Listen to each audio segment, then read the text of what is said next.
बाकी बेटी और बेटी के जैसन दोनों में बहुत बड़ा फर्क हो खेला। हम पूरा जिंदगी इस दूरी के ना मिटा पाए, लाख कोशिश कैला पर भी ना। इजे अन्नपूर्णा के ऊपर हमार ड्राइवर के बेटी के टैग लग चुकल है। पूरा जिंदगी अन्नपूर्णा ये टैग से बाहर ना आ पाई। युवा रही तक कबो ना निकल पाई। ओकर खुद के कोनो पहचान ना बन पाई।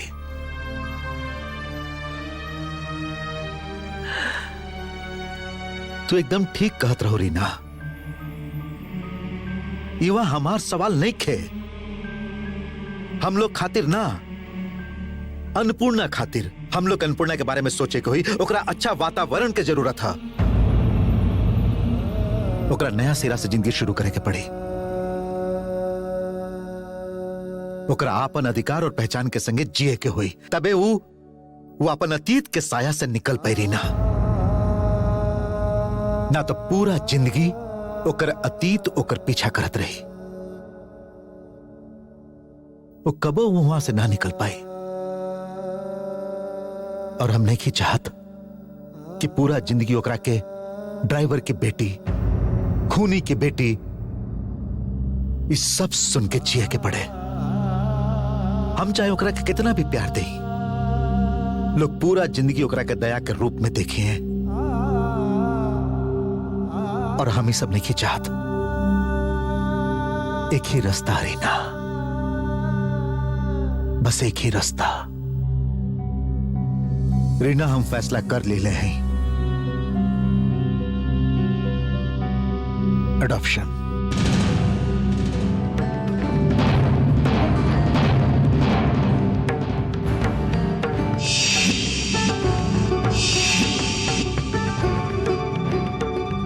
पसंद करेली, आपके तकलीफ ना हुई? हुई, बहुत तकलीफ हुई। बाकी रीना खाली खुद के बारे में सोचे से ना चली, अन्नपूर्णा के भविष्य के बारे में सोचे के हुई। अन्नपूर्णा की केह में भलाई है,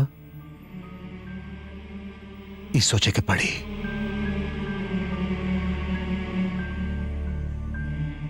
अन्नपूर्णा का हुई समझी?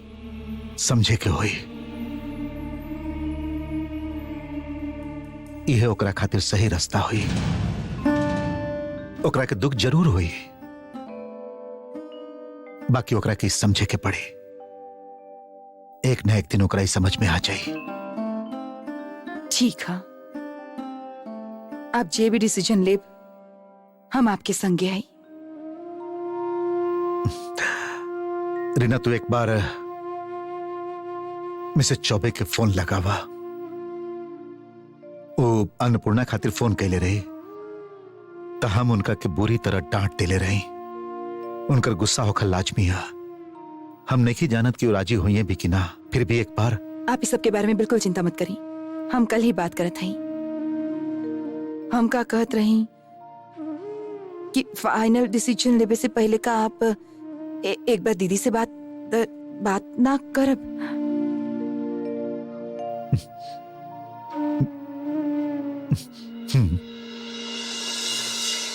ये फैसला का अंतिम फैसला? हाँ दीदिया, बहुत सोच के देख ली और हमके लागल अन्नपूर्णा के भविष्य यही तरह सिक्योर हो सकेला।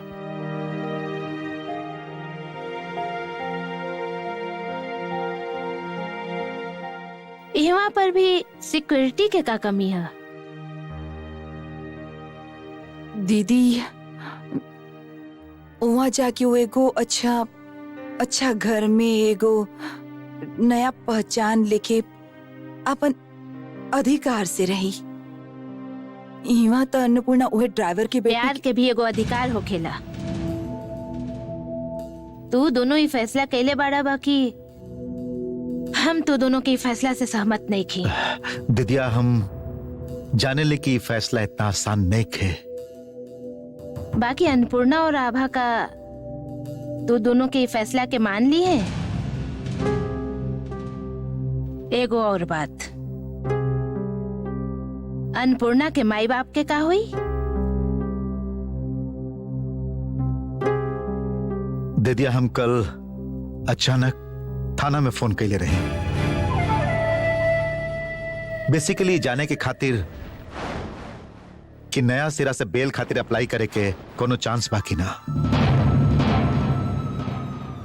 तो एगो अजीब खबर मिलल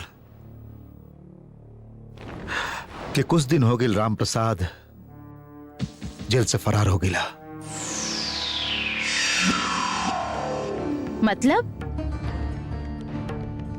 नहीं जानत, हम सच में नहीं जानत। जेल से राम प्रसाद भाग गईल, ओकरा बाद कहवा गईल इवा तो नहीं आयल। बेटे के कोनो खबर भी ना लेलस। अब इवा आई भी कि ना एकरो कोनो गारंटी नहीं है। बाकी अन्नपूर्णा की जिंदगी तो एक ही जगह रुकल ना रह सकेला ना। ओकर भी एगो भविष्य है, और अब ओकर भविष्य हम एगो जेल से भागल कैदी के हाथ में कैसे सौंप सकेली? वो तो हमारे एगो गलत फैसला हुई। हम फिर भी ढूंढने की कोशिश कर रहा हैं।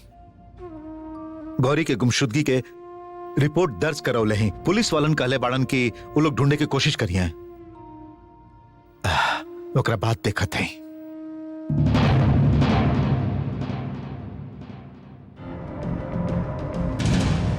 गौरी के गुमशुदगी के रिपोर्ट दर्ज करौले हैं। पुलिस वालन कहले बाड़न की वो लोग ढूंढने की कोशिश करिए। ओकरा बात देखत है। यदि पुलिस सचमुच ढूंढ निकाली तो का हुई? हमार सब झूठ सबके सामने आ जाई। शांतनु की सब पता चल जाई। फिर शांतनु हमके कभी माफ न करिए। हे भगवान, अब हम क्या करें?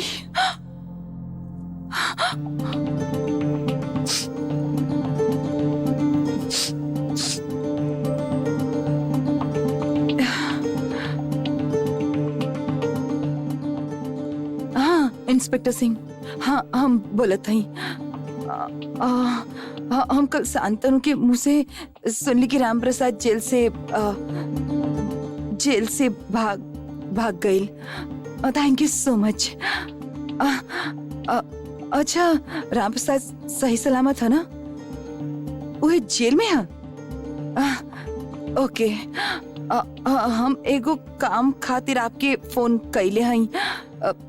शांतनु से आप कहली कि गौरी के खोजी खातिर आप लोग उनकर मदद करब। बाकी हमका कहत रही कि यदि आप इना करब तो ज्यादा अच्छा होई। हाँ, यदि वो फोन करिए तो कह देव कि तहकीकात चल रहा है। हम नहीं की चाहत कि गौरी के ढूंढ निकाल जाए।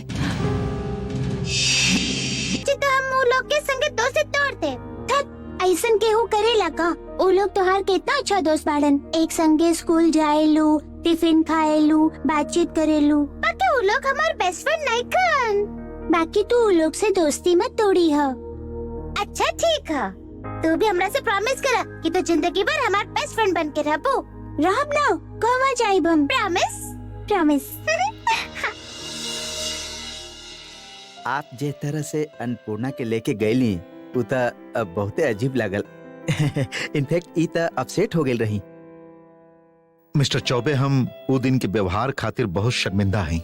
ना आप ऐसे काहे कह रहे हैं? कभी कभी ऐसा हो जाला। मतलब ऐसा सिचुएशन में शायद हम लोग भी ऐसा नहीं रिएक्ट करती। अन्नपूर्णा के माई बाप ओकरा के आपके हवाले करके गली बाड़न ऐसे। देखिए, आप लोग तो सब सुन ले ली। हमने की चाहत के अन्नपूर्णा के अतीत, मतलब कि उ केकर बेटी है, ओकर बाप कहवा है, ये सब सवाल होकर आवे वाला जिंदगी में बाधा बने, ओकर भविष्य के बर्बाद कर देबे। हम लोग ओकरा चाहे कितना भी प्यार काहे न करें, लेकिन लोग कहिए ओकरा ड्राइवर की बेटी ही, ओकर बाप जेल में है, ऐसे हम लोग ओकरा पर दया कर रहा है। एकरा हम कैसे झुटला सकेली? असल में लोग जे कह रहल बाड़न ओकरा चलते हम लोग अन्नपूर्णा के भविष्य तना खराब कर सकेली ना। दूसरा तरफ हम लोग केहू के मुंह भी तना बंद कर सकेली। यही से आप लोग के साफ साफ बता दी। अब डिसीजन आप लोग के लेबे के हा। अब आप लोग के जे ठीक लगे वहे करी। हाँ वो तो हम समझ गए, बाकी कौनो बाकी उकी ना, हम लोग तैयार हैं।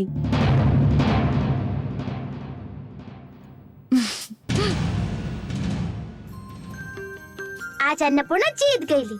आज तू रानी बनबो, हम महामंत्री और बोनी चोर। ना ना, हम रोज रोज चोर ना बना बाबा। हार गईला पर तो चोर बने के ही पड़ेला ना बोनी। तू लोग रोज हमके हरा काहे दे बेलू? तू कबो चोर ना बनेलू और हम कबो रानी ना बनेली। लड़का लोग कबो रानी बने लड़का और लड़की लोग कबो चोर। ले अन्नपूर्णा, सरे ले रानी माई, आप शुरू करी। आपके राज्य में एक चोर पकड़ल गईल हा, ओकरा के का सजा दियल जाए? हमके छोड़ दे रानी माई। सजा न मिली तो चोर ना सुधरी, फिर से चोरी करी। सबसे अच्छा हुई कि ओकरा हमारे राज्य से बाहर कर दिया जाए। अन्नपूर्णा हमके राज्य से निकाले वाली क्या है? इतना एगो ड्राइवर की बेटी है। मम्मी कहत रही कि बड़की मम्मी और बड़का पापा एकरा के घर से बाहर कर दी है। बोनी, तू का बकवास कर रहल बाड़ा? ई बकवास नहीं के, मम्मी कहत रही कि अन्नपूर्णा के दूसर घर में पहुंचा दिया जाए। एकरा हुए रहे के पड़ी, वो फिर कबो ये घर में वापस ना आ पाई।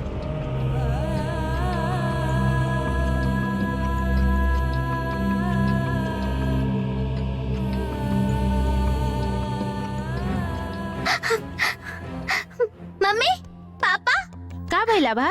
धीरे बोला बेटा।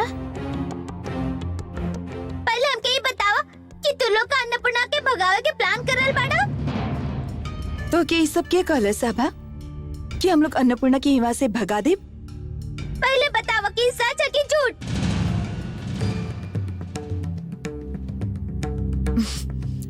ना आभा, अभी तो हम लोग अन्नपूर्णा की कहीं भी ना भेज रहा है। झूठ बोला था, हम सुन ले हैं।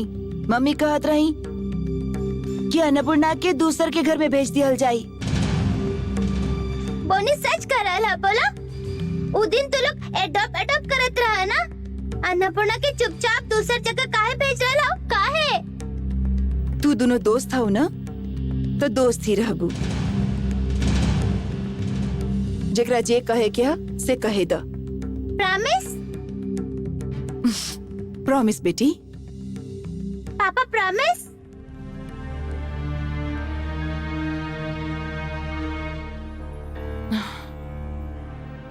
हाँ प्रॉमिस।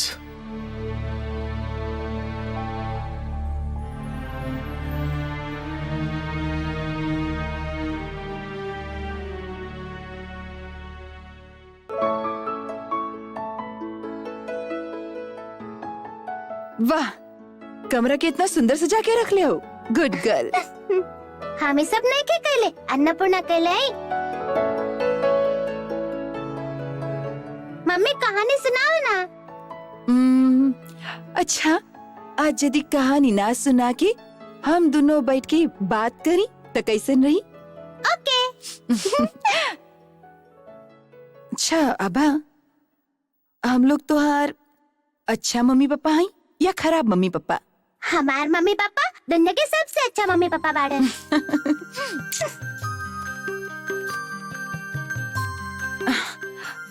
आबा, अच्छा बतावा, सब लइकन की मम्मी पापा होके की चाहिए ना? होता है, मम्मी पापा के ना रहला पर लइकन के बहुत बुरा हाल होखेला ना। जैसे कि अन्नपूर्णा, ओकर मम्मी पापा इवा नहीं खन, ओकरा के कितना तकलीफ होला। और जॉन लइकन की मम्मी पापा होक भी ना करेलन, उनकर का हुई? हम लोग की ड्यूटी है दुनिया के सब लइकन के मम्मी पापा ढूंढ के देहल।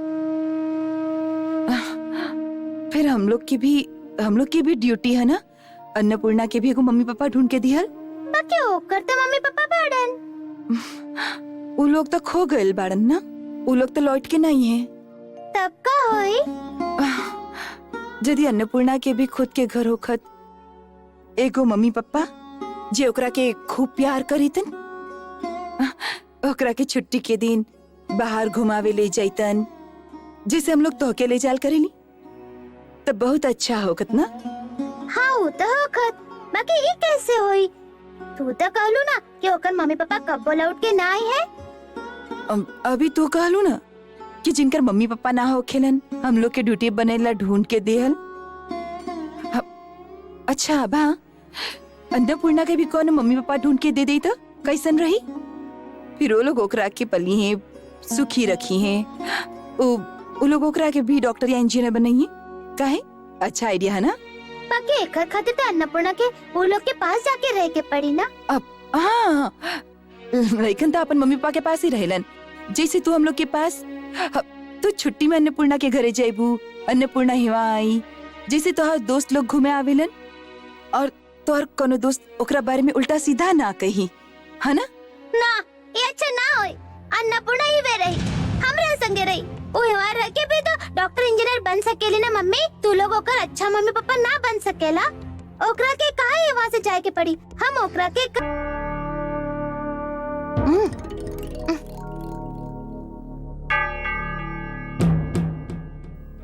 बड़का भैया कुछ कहे के? हा ना, हमके एगो बात कहे के रहे। हम बोला कुछ दिन से देख रहे हैं कि अन्नपूर्णा के लेके आप लोग परेशान हैं, यही से अन्नपूर्णा के लेके हम लोग के कोनो परेशानी नहीं है। ना ना बड़का भैया, हम तो ये कह चाहत रही कि राजा के मौत के बाद ई घर में कोनो न कोनो परेशानी चल ही रहल है, जैसे कि अन्नपूर्णा के एडॉप्शन के बारे में। सुनीता चुप हो जा, काहे बोल रहो ये सब? काहे बोल रहो ये सब? सॉरी दीदी, असल में हमरा से आपकी परेशानी देखल ना जा रहा है, आपके थोड़े का सब शांति मिले, यही से। तो लोग का यही कहे खातिर आइल बड़ा ना, तो फिर जे कहे खातिर आइल बड़ा वो कहा। हम कहते रहे कि यदि अन्नपूर्णा के यहाँ से शिफ्ट करे के हुई तो आभा बात कबो ना मानी, ओकरा बहुत तकलीफ हुई, खास करके वो चौबे परिवार में आभा के रहते अन्नपूर्णा के भेजल तनी मुश्किल। यही से यदि आभा के कुछ दिन खातिर हाँ, हम लोग वही सोचत रहे कि आभा की यदि कुछ दिन खातिर ओकर नानी के घरे भेज दिया जाए तो घूमे जाए के बहाने से कुछ दिन खातिर आभा जाई, और यह बीच अन्नपूर्णा के अडॉप्शन के यहाँ सब कार्रवाई पूरा हो जाए, बाद में आभा के वहाँ से बोला लिहल जाई। और हाँ, हम दोनों इस बारे में काफी सोचत रही, बात करत करत हम लोग के लागल कि हम लोग तू लोग के बात में दम हम सोच के देखा था।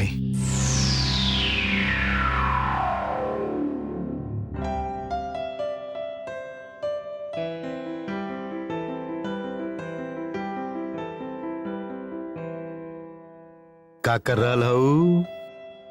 होमवर्क कर रहा है।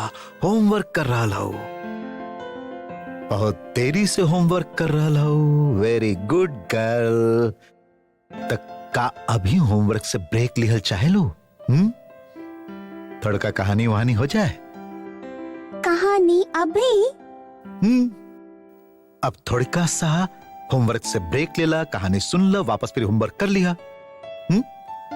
कैसा नहीं आइडिया? सुनबो कहानी? चला हमें को कहानी सुनावत है। तो बाबू साहब से कहानी सुनल पसंद करे लो ना, है ना? चला कुछ कहे के है हमरा से? कहे हम का कहानी ना सुना सकेली? आवा यार आवा। एवा पर बैठा बैठा हम लोग कहानी सुनब। हम तो के दुगो दोस्त के कहानी सुनाए। दुगो बहुत अच्छा दोस्त रहन, वो एक दूसरा से बहुत प्यार करत रहन, दोनों एक दूसरा के बिना कबू न रहत रहन।